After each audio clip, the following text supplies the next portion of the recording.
Hey everyone, welcome to Kingdom of Honor. I am your host, XanMan Sebunia, along with my good buddy, the Honorable Jeff. Hello. And this is our Monday Night Wrestling show.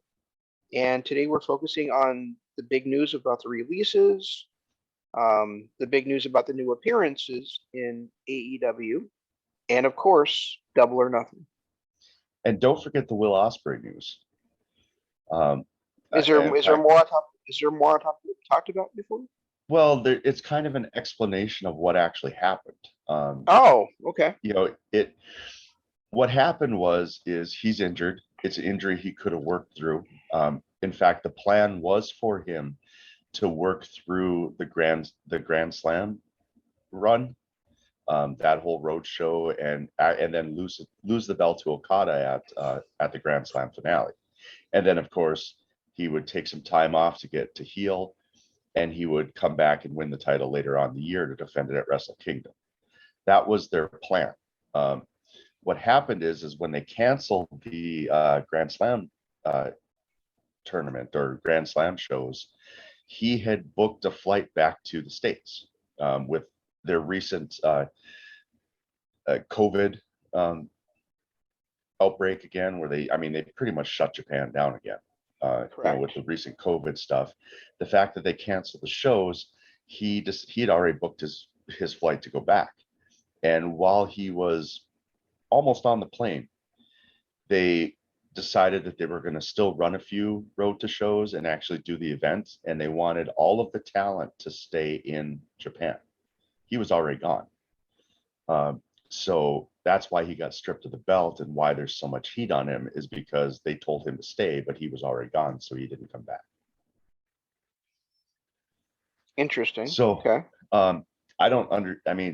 If you think about it, the fact that there's heat on him for that from New Japan is kind of silly, because they're the ones that canceled everything and then last minute did a double turn and said, nope, no, stay here. Well, yeah, because if he was already on the plane, you can't really leave a plane.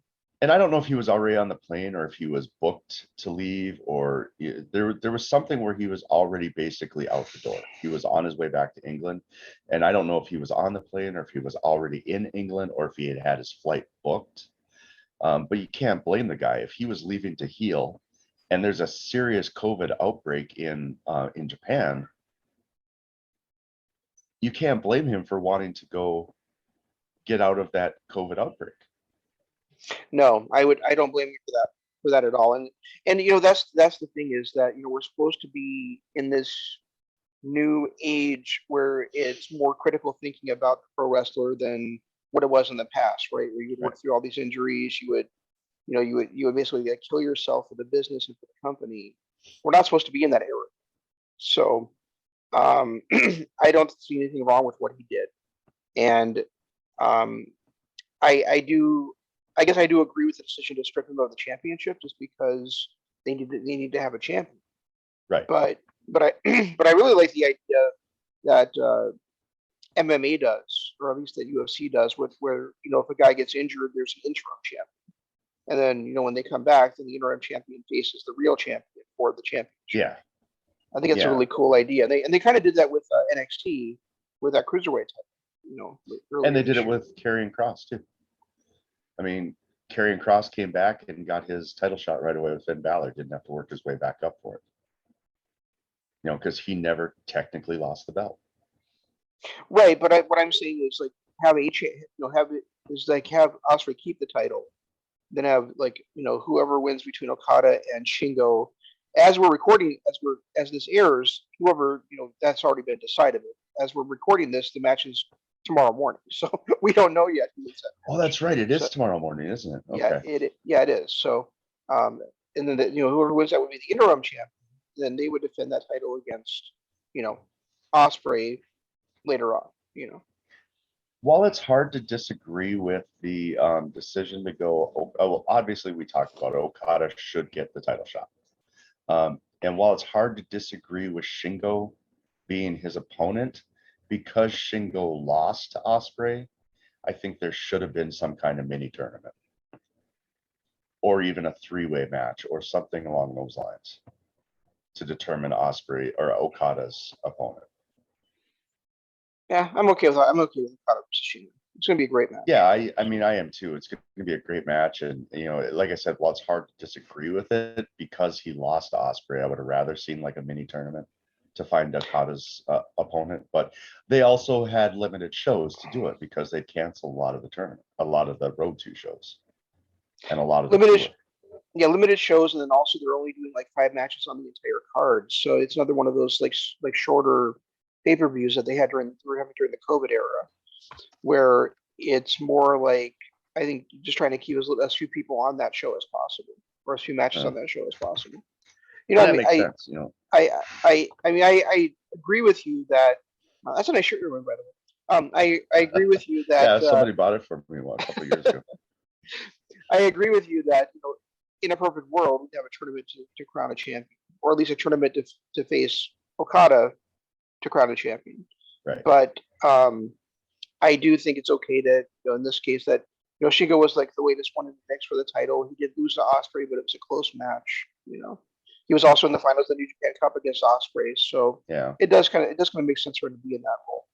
And he's been like 1 and 2 and 3 with him, Ospreay, and Jay White as the best performers in New Japan over the last year and a half. Yeah. I mean, Okada's had some great matches, but he hasn't been anywhere near like he was in that 2016 to 2018 run.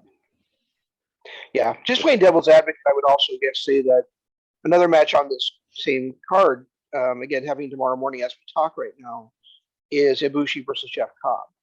And so you could also theoretically have just done Cobb versus Ibushi, winner of that match faces Shingo versus Okada, and whoever, because that way Cobb is kind of in that role of trying to defend the title in a way for the Empire, Right. So I kind of like that idea as well, but I guess just make it less convoluted, and also just to limit the exposure and the matches on the show. I kind of like the way they do it. And Gato has been such a good booker over the last decade. It's hard to, or is it Gato or Jado who's doing the booking? Gato. It's Gato. Yeah, he's been such a good booker over the last 10 years that it's hard to disagree with what he does. And that actually transitions to one of the next points is to do. I sent you CM Punk's tweet, and I don't know if you have a picture. You could probably put it in here. It was a Bleacher Report thing, but what did his tweet say when he was criticizing the booking of? He said it was like a blockbuster movie of something. Blockbuster movie with a huge budget and a great cast, but it's hard for and I gotta find it here because I don't want to paraphrase. It was such I thought you had it. It's like a movie with a blockbuster budget and cast, but it's written by a creatively bankrupt nincompoop specifically for an audience of one in a language nobody understands anymore. It's trash, but people watch it because they like movies. Yeah. And that's such a great tweet, and that really does kind of explain, not just the WWE creative and the way that they do it. It explains the WWE creative a little bit more because of all the stuff about shows being ripped apart like hours before they actually go live, and things like that. But if you look at the booking, and we're going to talk about it in the next wrestling video we do is 2012 Border Wars, and you look at that card and Ring of Honor at that time, they had really good booking, but they also had crappy booking at the same time. There was some stuff that was like, what are they doing? And if you look at every wrestling promotion, they all go through that same thing. Even AEW, is booked extremely well for the top 4 guys. Everything below that is kind of stop and start. You don't really know what is happening, and it's confusing at best. Even NJPW has its moments where outside of the top 5 or 6 guys, the booking can be kind of confusing. So, booking a wrestling promotion is difficult to begin with. But I know where Punk was coming from, and we've seen it a billion times with WWE is how bad their booking is. But we even talked about, Bischoff talking about on 83 Weeks how way back in the 90s they couldn't even figure out how to book endings. I don't envy that job at all. But when you are basically writing the show for a audience of one, I can see where it's a little more of a mess than every other company. I think it's also a commentary. It's not just a commentary on WWE in that tweet. It's also a comment, or the wrestling business in general. It's also a commentary on the wrestling fan. And where you keep like you said, you keep watching because you like movies. Well, we keep watching because we like wrestling, right? Right. And that's why for so many years, like I would complain about WWE, but they never turned it off. Right. And then eventually, I just got to the point where I got just so sick of it. I was just like, okay, I'm not, until people get there, they're just going to keep caring about this kind of stuff that that really there's nothing to care about. Even when I try to tune in for like the big events now, a lot of it is just trash and direct. And yes, I probably would care more if I was following it, but at the same time, crap is crap, regardless of what's come before it. Well, and I wonder if part of the reason why the pay-per-views, especially for WWE, are so weak, I guess I'm going to be kind of PC here, is because they're not $50 a pop anymore. You're not putting on as great a shows as you were 15, 20 years ago, because ever since the WWE network came out, the pay-per-view buys went from $50 per person watching it down to the $9.99 subscription based. I don't think that's the case, because I think that they want to sell network subscriptions as much, I should say, sell and maintain network subscriptions as much as they wanted to sell pay-per-views. But the networks, that's a number that your stockholders look at all the time when they're doing those stock reports. And if those numbers are fluctuating by a large amount, especially downtrending, that's something that their stockholders are going to be very upset about. But it was the other content that was floating the WWE network. It was the fact that they had such a huge library and all the original stuff. Not so much. I mean, that's what was the main draw for people to come into it and to stay. If I got a crappy pay-per-view, special, if I got a crappy special, I'd be like, that cost me 15 cents. Now I'm going to go watch 24 hours of AEW. The old that's AEW shows. That's how you and I feel. I'm not sure that's how every fan feels. I'm sure there's people out there that got the WWE network only for the pay-per-views. And even if they're not, I think that is how like the stockholders viewed it. Now it's possible. Like going forward, like since March or whenever it was that switchover happened. It was in March, right? Right. It was like around. I think it was right around St. Patrick's Day. That going forward, that you might see that where why bother putting something great together for pay-per-view when we don't get any money for it anyway, right? Because they'll draw $1 billion they already got. That's what I mean. They were not going to get any additional money, right? Be not for the next 5 years, because it's a 5-year deal. I think they have with Peacock to be on Peacock for now. So like going forward, other than like drawing fans into the arena and getting that fan money, once have they started touring again yet? WWE? No, they're going to soon, and they're saying that that's a lot of the reason for some of the recent releases over the last 2 months, and some especially the high name ones that literally just came out this week, with Strowman and Aleister Black leading the pack, and then Ruby Riott in there as well, and Buddy Murphy was another one that was in there. And there's talk that they're trimming the budget because now they got to start paying full-time drivers and set up crews and all this stuff again. There's also talk that the reason they're doing it is because Vince is looking to sell. He's trying to increase his profit margin to look better for buyers, to come in. And I don't know about, I couldn't imagine WWE being not only being owned by like a Disney or a NBC Universal or something like that, but still being around in 5 to 10 years if they were. Why? They're already an entertainment company. They're just being sold to a larger entertainment company. What difference would that possibly make? Well, I mean, when you don't have wrestling people in charge of it, it could still be a little bit of a disaster. There aren't any wrestling people in charge of it now. There's instant manager. Fair enough. You got me there, but it's just I would assume that if they sold, they would still, at least for the time being, maintain the people like Triple McMahon H influence. and Shawn Michaels and Road Dogg and Kevin Dunn and those kind of folks that are already there for the day-to-day operations would at least stick around for a while until, if not forever, then at least until the transition team was in place and knew like what their roles were going forward. Well, and Paul Levesque does such a great job at what he does that I can't imagine him him ever being ousted from his position.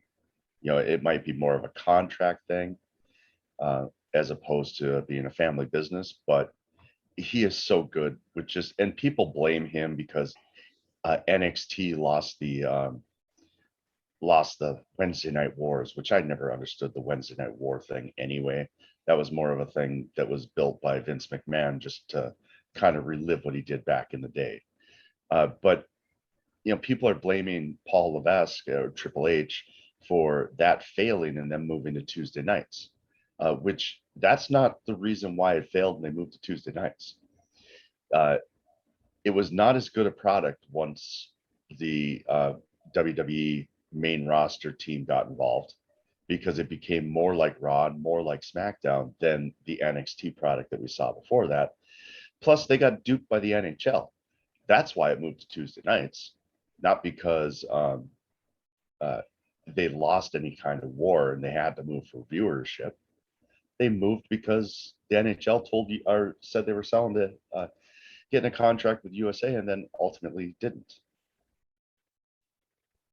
Yeah, that happened. And I speaking of the change of NXT, it's also because they went from being a 1 hour show to being a 2 hour show. Yep. That when you're trying to expand that time frame, just and also a couple of things happen. Number one is when you've got those extra 2 hours, you're showcasing more people that maybe shouldn't get that showcase, but also you're expanding. You're asking your audience to contribute more time every week to it, and also you're not getting that distance from the stars you want to see that you did previously when it was only a 1 hour show. That's Right. one thing that you and I like so much about 1 hour show is you might see, each person on the show every 3 weeks instead of seeing them every week or maybe every 2 weeks. And they did do and they would still keep a through line going, setting up for the takeovers. But most stars were not on the show every single. And they did a good job, a lot like WWE did back in the day with superstars and stuff like that, of continuing to build a feud without overexposing the feud. Like that, the one thing they did, and that was the one thing I liked about NXT when it was that 1 hour show, is it reminded me a lot of when I was a kid, where the show was not the moneymaker. The show was used to build to the pay-per-view to get pay-per-view buys. So when they did a feud, like you had Velveteen Dream and Johnny Gargano were building a feud. 1 week you'd have Gargano on TV, the next week you'd have Dream on TV, then you'd have a promo, then you would have one of them on TV again, and they alternated, but they kept it every single week. They kept it the storyline building without having those two facing off in the ring every single week. Mm-hmm. Exactly. So, and that was what I think I loved the most about NXT and the way they were doing it, is because it was back to that old school style of booking. We weren't overexposed. Now, when you look at even, any wrestling promotion now, when you look at it and you've got these two guys facing off every single week, by the time they get to their big showdown, it's kind of a little bit like, okay, I'm sick of seeing these two.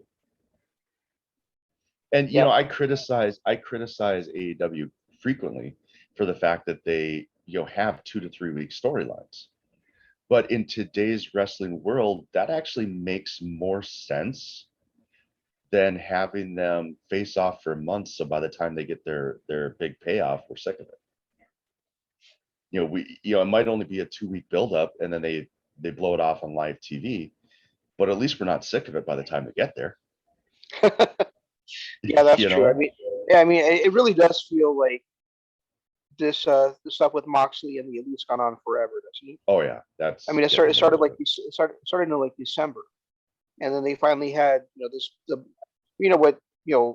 hopefully was the blow off on at Double or Nothing, right? Yeah, So hopefully. I'm afraid it probably won't be, but hopefully. And one last thing before we get into Double or Nothing. Braun Strowman and Aleister Black. Those were the two big names that were released, along with Buddy Murphy and Ruby Riott. I would say were the big four that were released, and the big four. How can you consider Buddy Murphy to be part of a big four of any? I don't know why you're bringing Buddy Murphy. Did you see Buddy Murphy on 205 Live? Why would I have seen that? I've never watched it.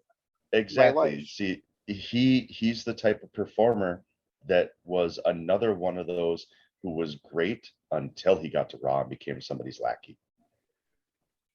He's a guy that I could easily see as a future world champion somewhere. His work on 205 Live, I just really feel like he's a guy that could catch on somewhere and be a huge star. Didn't Buddy Murphy lose the services of Alexa Bliss like a while back? Yeah, when they were still NXT tag team with I can't remember the guy's name now. Yeah, but I mean Wesley Blake. But I mean in his personal life. Yeah, like 15 years ago or 5 years ago when they were still part of NXT. Yeah, then I don't care about it. She broke up with him, or they broke up when they were still NXT champions. They were still a tag team. Okay. Because when she did her little scream fest and basically told them a bunch of losers and then turned up on SmackDown the next week, that was partly because those two had broken up. Gotcha. No, I enjoyed Blake and Murphy as a tag team, but I've never liked Murphy since. See, and you could say it's because I didn't watch 205 Live. Well, who fucking has time to watch 205 Live with all the other shit? I checked out his matches on 205 Live just because I'd been hearing buzz about how great he was, and he was great. Because you can do that. I can't do that. I gotta watch it. Yeah, you have to watch the whole show. I'm happy to just skip to the match I want to see, especially when it's WWE television. You're the world's oldest millennial. I'm the what? You're the world's oldest millennial. That's a good point. Very good point. But especially when it's WWE TV, it's so easy to skip over the crap to the one thing I want to see. Like when it's a well-written show, or like AEW, AEW, I didn't watch any of, and the only thing we're going to be talking about is the speculation of what I heard, because AEW, I still think AEW is well-written enough that I will invest the 2 hours to actually sit and watch it. I won't skip around. Other things like NXT and Impact, and although Ring of Honor TV has been so good lately too, that I'll invest that hour to watch it. Because I think their current storylines are really good. I think the quality of the wrestling is getting back up there with the addition of EC3 and I know you hate him, but even Mike Bennett, and some of those guys. I've been watching and really enjoying the Foundation, which is odd because I was hating Jay Lethal for so long. That in his current role with the Foundation, I'm finding myself liking it. Same thing with Rhett Titus. I feel like Rhett Titus is back to his 2012 form, where we were talking last week about how great on the last show about how great Rhett Titus was back in 2012. Speaking of the Foundation of Rhett Titus, did you see what happened to Rhett Titus' tag team partner this week?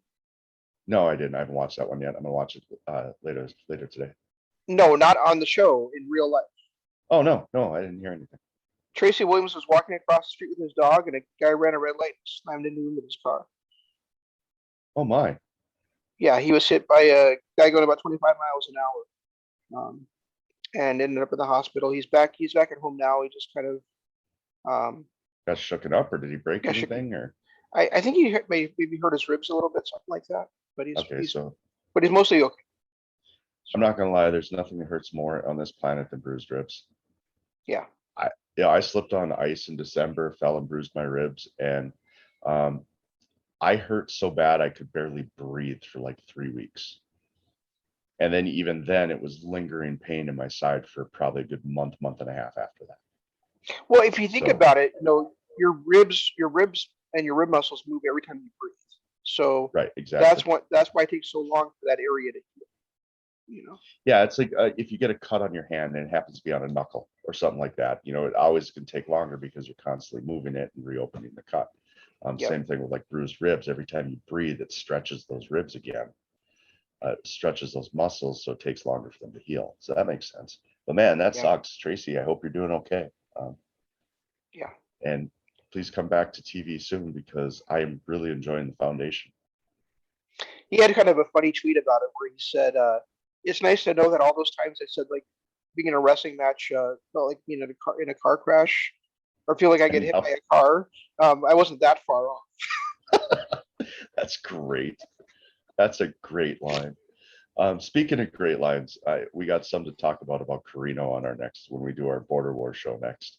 I'm going to say it again, then we can talk about it then, but the fact that Steve Carino is not a full-time color commentator somewhere blows my mind after hearing him in that main event.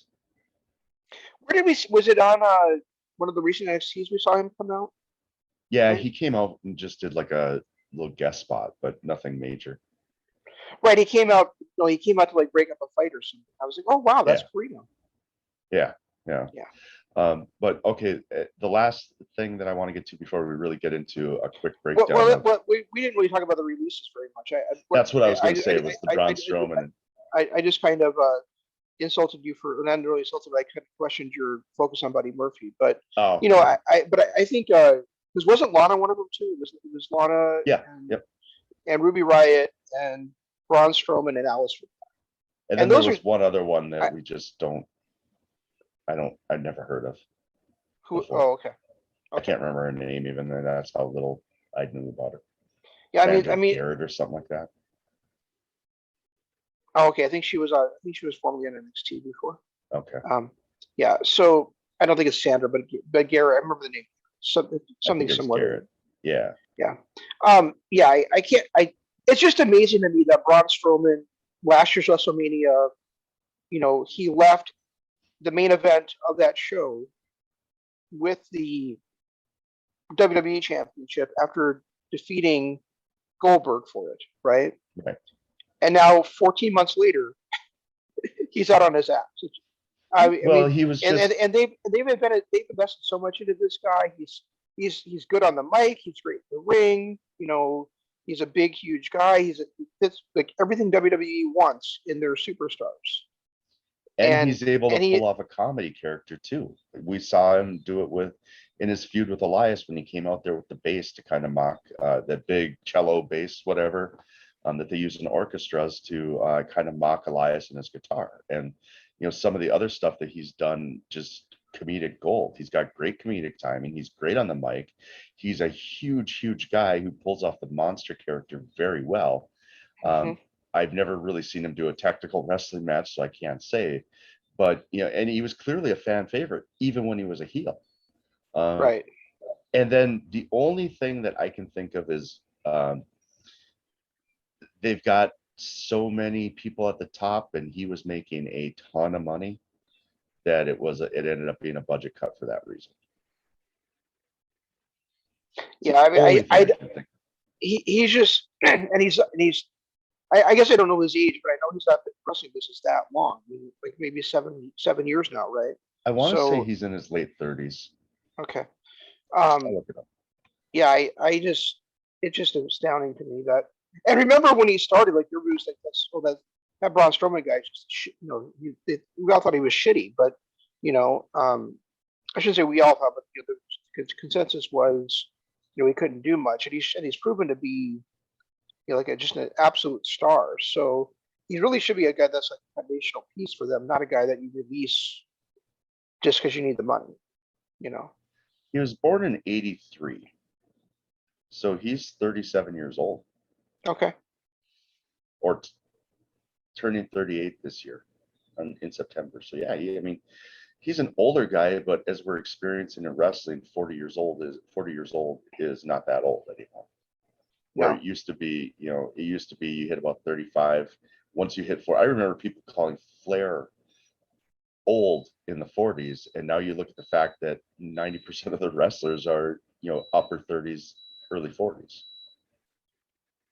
Right. Yeah.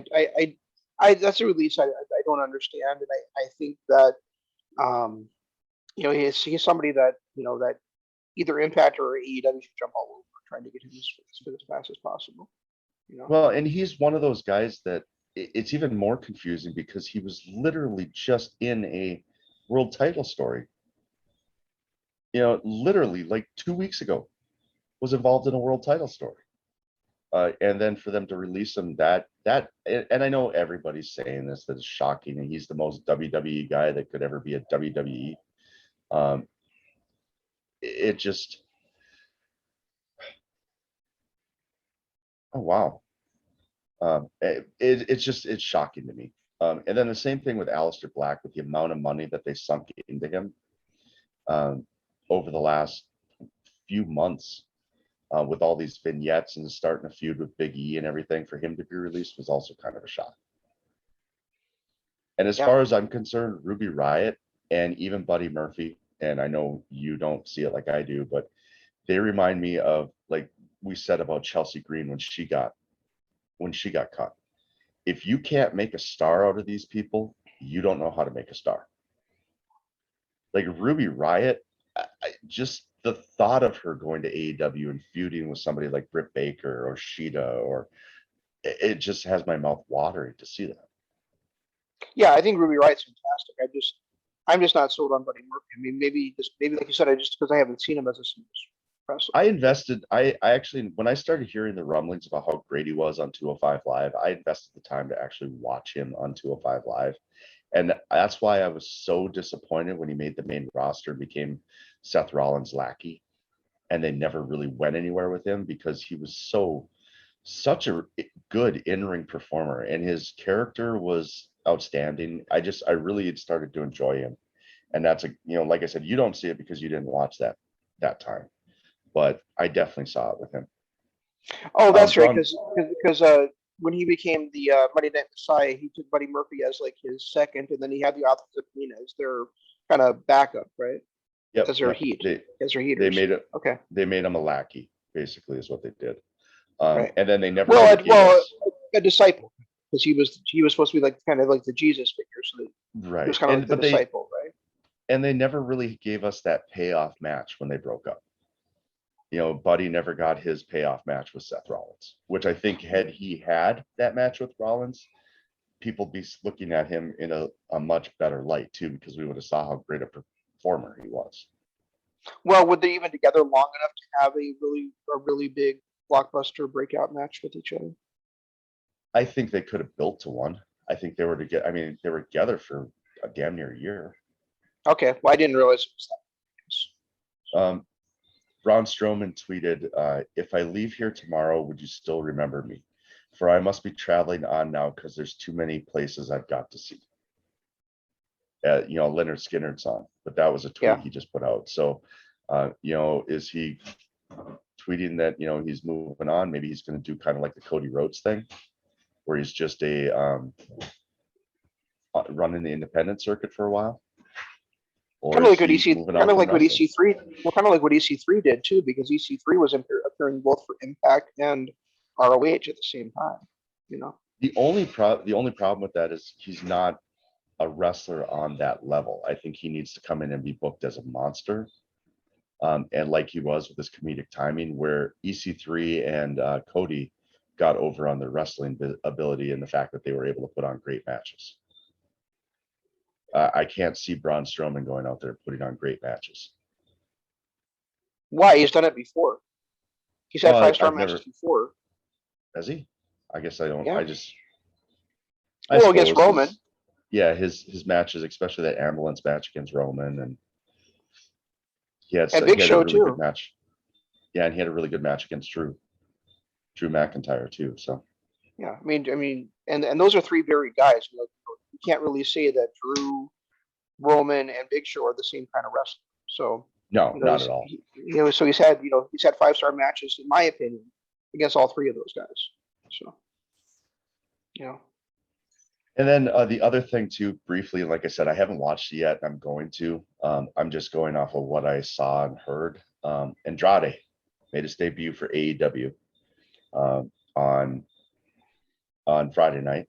I'm hoping that they kind of build towards that triple A match that him and Kenny are having on AEW TV. But here's the part, and maybe I got to see it. I don't know, but I understand Andrade being with a second, not having a manager. He should be having more like a valet than a manager, like he did with Selena Vega. But Vicky Guerrero, well, she fits perfectly though, right? Because she speaks Spanish and he speaks mostly Spanish. So I mean, I think it actually works really well. Well, he doesn't speak English very well. Oh, that's true. He needs somebody out there that will, kind of convey, kind of like that guy does for that Alex guy does for Death Triangle, right? Oh, for Pentagon. For Pentagon and for Ray, right? Yeah. So well, Ray speaks much better English than Penta does. Of course he does, but I'm saying that Alex has been out there. He'd be like Penta says, he'd be like Ray says, so he's done that. He's actually done it for both before. Okay. Yeah. I don't know. Maybe I'm just over Vicky Guerrero.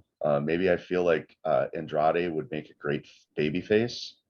And being tied to Vicky, he's just never going to be. He's going to be a heel. I don't. I'll have to see it, but I don't like the pairing from what I've heard. Where is Zelina at? Has she appeared anywhere yet?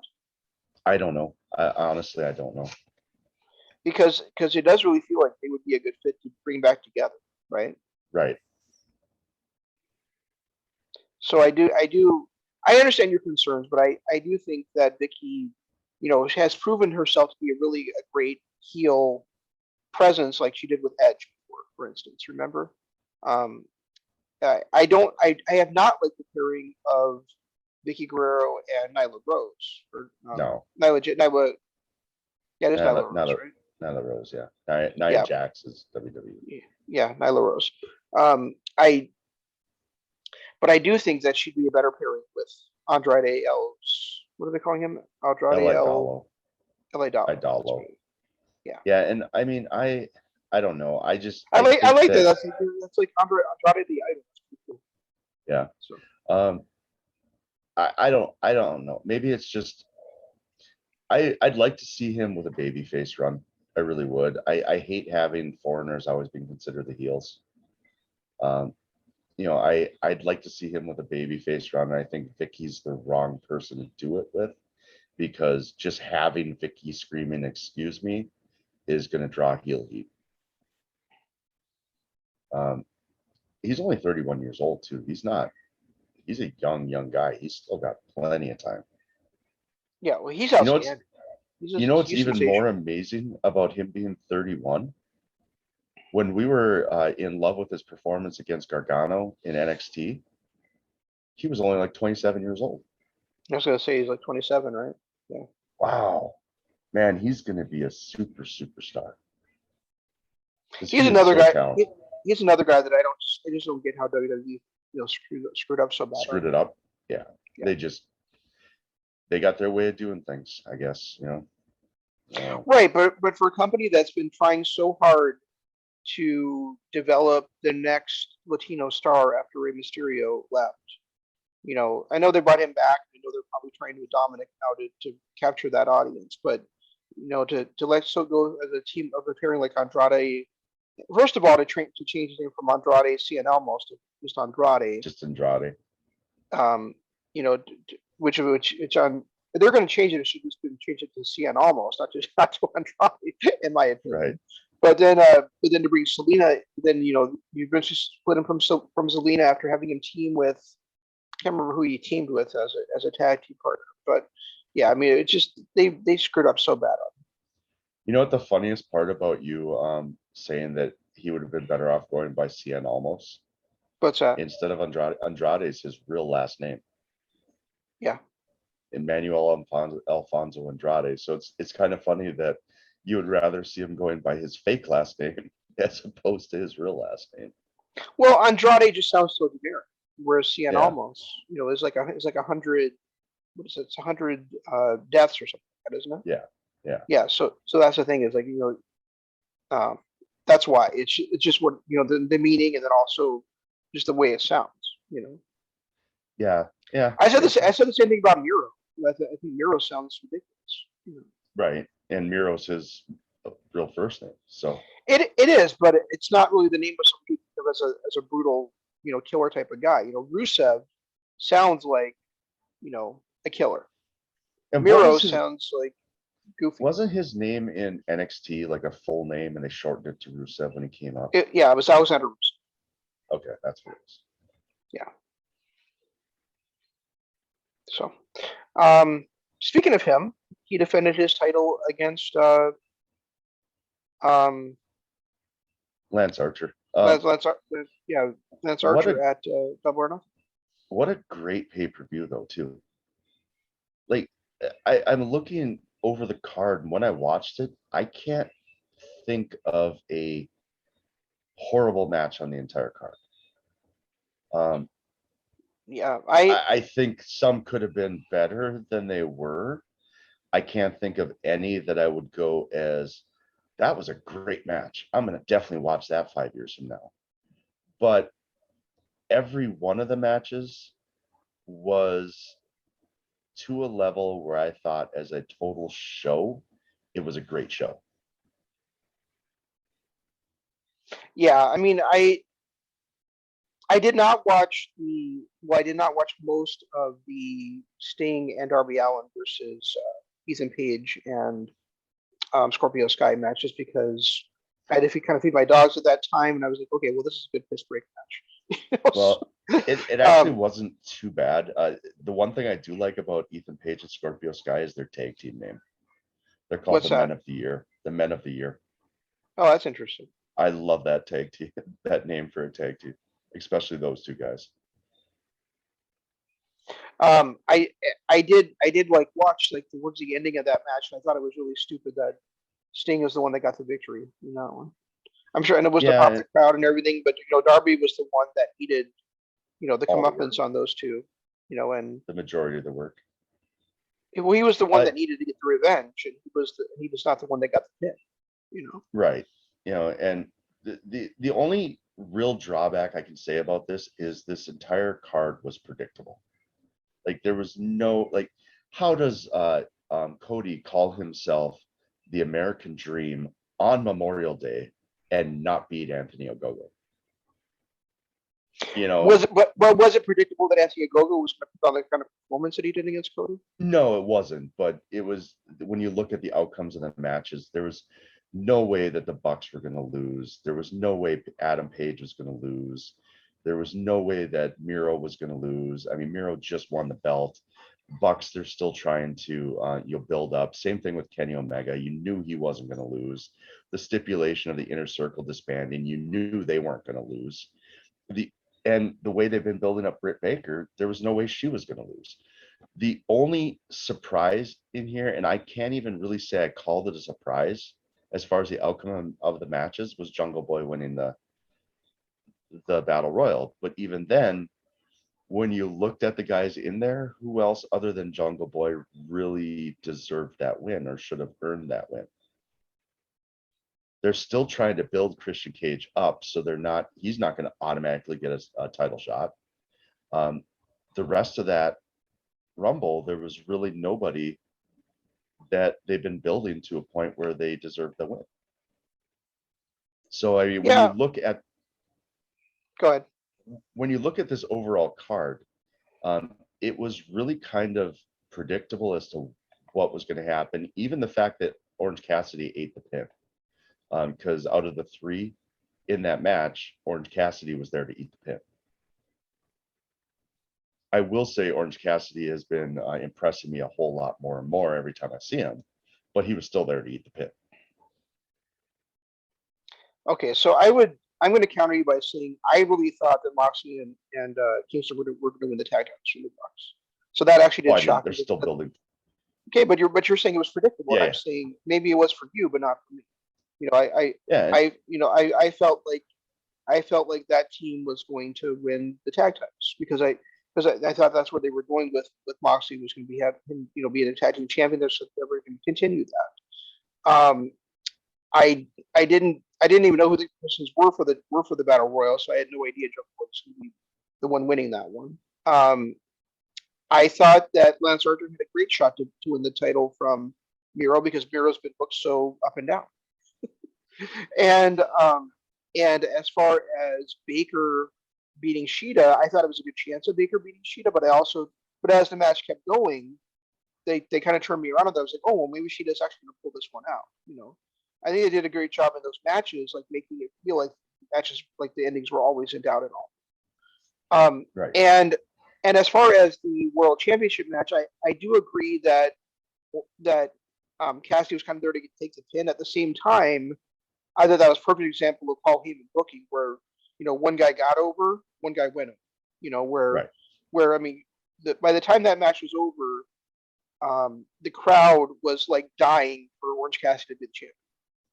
Right. Yeah, and they've done a good job. I mean, he's another guy who's kind of up there in age, but the fact that they've done such a good job of building Orange Cassidy over the last year and a half, 2 years. I think it was Double or Nothing 2 years ago when he had that match against Pac and kind of surprised everybody. Yeah. So they've done such a good job of building him that he's kind of become that Daniel Bryan type character that the crowd is just behind. And the other thing too is, and I mentioned this, another guy that is just unbelievably over, and I didn't realize how over he is until they did this in front of a live crowd, is Jungle Boy. He might have gotten the biggest pop of the night. And I think that might have been the moment where I was like, okay, Jungle Boy's winning this. Because without live crowds, I didn't realize how over he really is. My wife and I were at Holiday on Friday, Holiday gas station, guys. I'm not sure if you guys know what Holiday is, but Holiday gas station. And that their theme song actually started playing on the radio. So I started going, oh, oh, oh, oh, oh. And my wife's like, what are you doing? I'm like, that's Jungle Boy's theme. She's like, oh. Yeah. What is the name of that song? Tonight. I have no idea. I have no idea. I didn't know it was a real song. So. No, it's a real song. Yeah, it's an 80s. It's an 80s song. Okay. Yeah. So yeah, but yeah, I could tell he was over. It's I am a little bit resentful of how over he is. I've said that before, just because I feel like they just decided to push popularity that Luchasaurus had aside to push Jungle Boy. But I'm okay with it. Jungle Boy is really is fantastic in the ring, and he's just getting better and better as he gets older. So he was trained by Joey Janela and Santino Marella. Wow, he's better than both of them already. Right, exactly.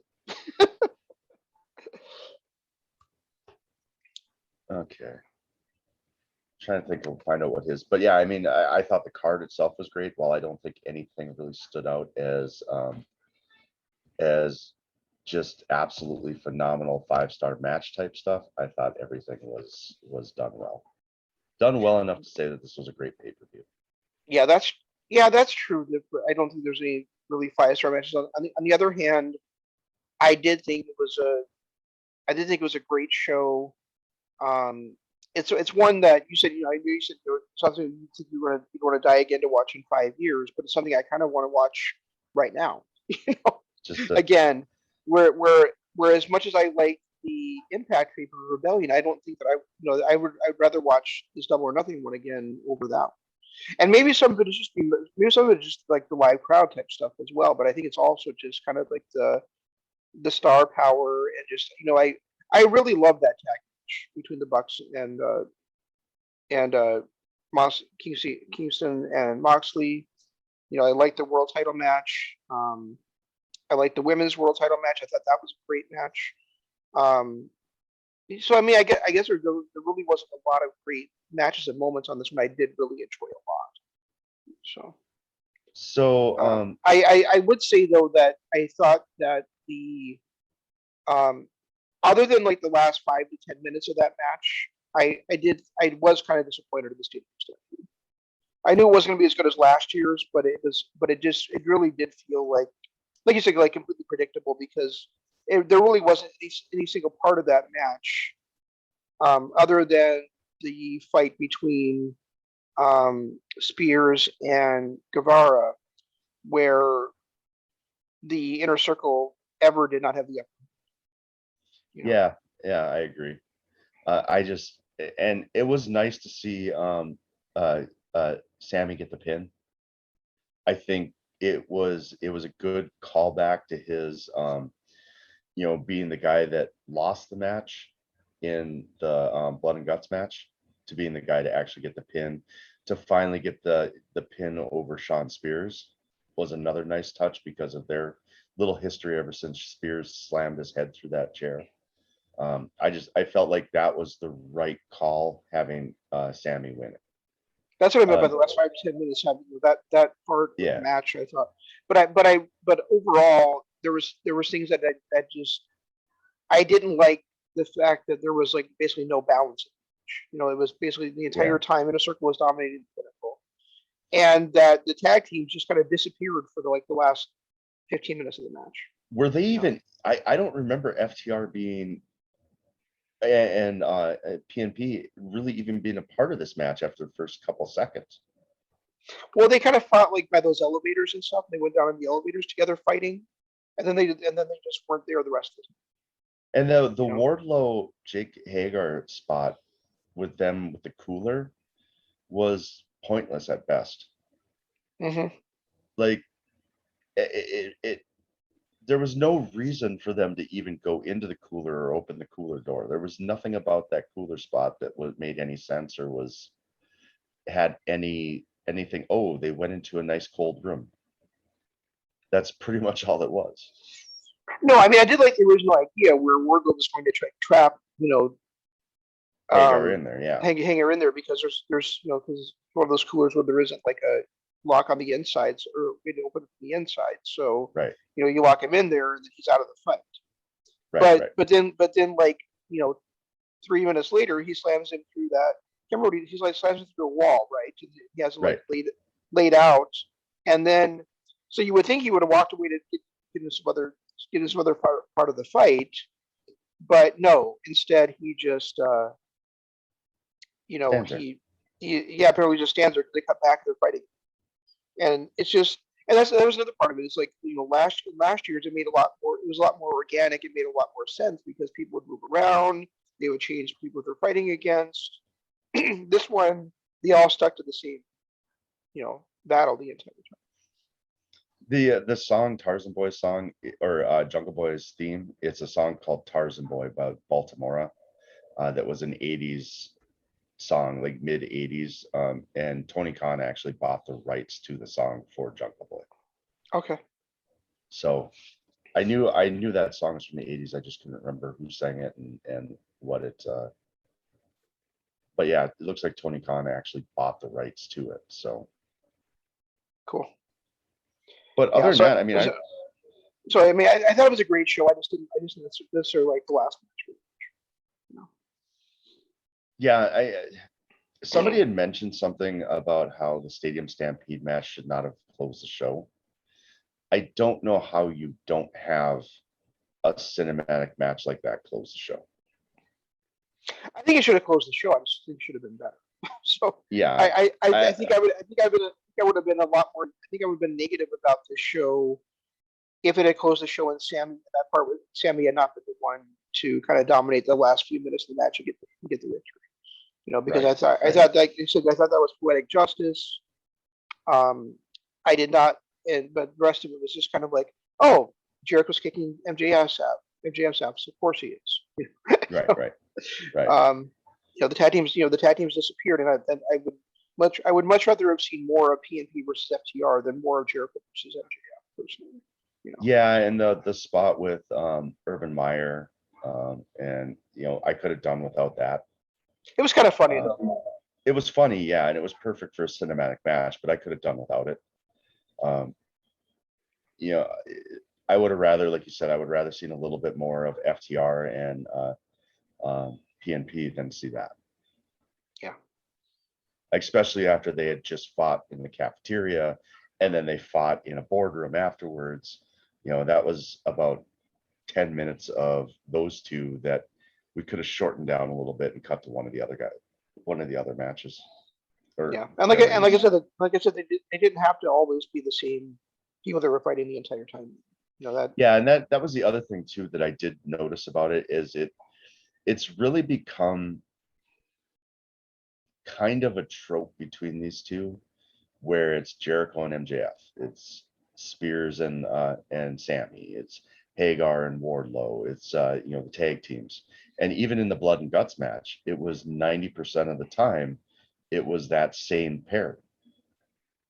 So I would and that's apparently on Dynamite that's what they set up going forward too, is for those four different feuds to kind of break off from this main stable versus stable. Oh really? Feud. Oh great. Yeah. But yeah, it would have been nice to see Sammy and MJF for a bit.